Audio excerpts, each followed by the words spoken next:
Hapa nakupa list ya michezo mitano inayolipa zaidi duniani kuliko michezo mingine yote. Hapa tupo kwenye sports entertainment. Kigezo cha kuandaa listi hii ni wastani wa malipo kwa kila mchezaji katika kila aina ya mchezo. Naongelea michezo inayolipa pesa nyingi, sio wachezaji wanaolipwa pesa nyingi. Tuelewane hapo. Hii ni ranking ya mwaka huu 2026 na nitaanzia namba 5 kuja hadi namba 1. Kwa maana ya kwamba namba 1 ndo mchezo unaolipa zaidi duniani kuliko michezo mingine yote. Namba 5, ice hockey. Ice hockey kwa wastani kila mchezaji analipwa dola za Kimarekani milioni 3.5 kwa mwaka. Namba 4, soka, football, au kwa Kiswahili tunauita mpira wa miguu.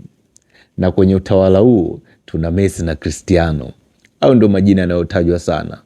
Ni watu wengi walihisi labda mpira wa miguu ndo ungekuwa namba 1, mchezo unaolipa zaidi kuliko michezo mingine, lakini sio kweli.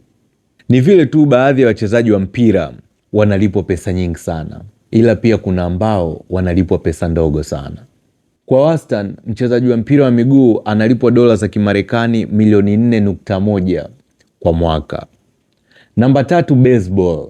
Huu mchezo unapendwa sana Marekani, ila sio kote ulimwenguni kama mpira wa miguu.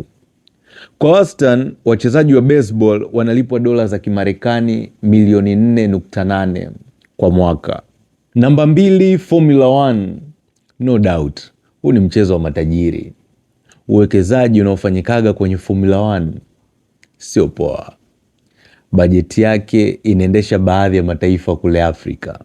Anayeongoza kwa sasa kwenye huu mchezo wa Formula 1, mashindano ya magari, ni Lando Norris. Huyu anaendesha Mercedes Benz. Japo mtu hatari sana overall ni Max Verstappen. Kwa wastani madereva wa Formula 1 wanalipwa dola za Kimarekani milioni 10 kwa mwaka, ambao ni sawasawa na bilioni 25 za Kitanzania kwa kila dereva kwa mwaka. Eleweni neno hapo wastani, manake kuna madereva wengine wanalipwa chini kidogo ya hapo na kuna wengine wanalipwa zaidi ya hapo. Ila tukiichekecha tunaishi humo kwenye dola milioni 10 kwa kila dereva kwa mwaka.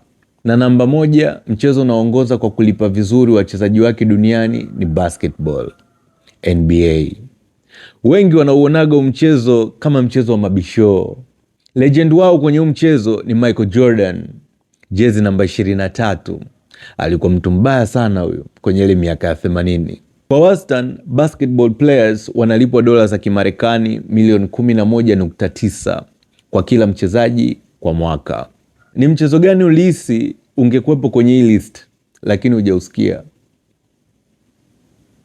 Uandike hapo kwenye comment section. Mimi nitaanza na boxing. Follow hii page kama bado hujafollow. Naitwa Dallas, wengine wananiita Captain Dupa. It is what it is.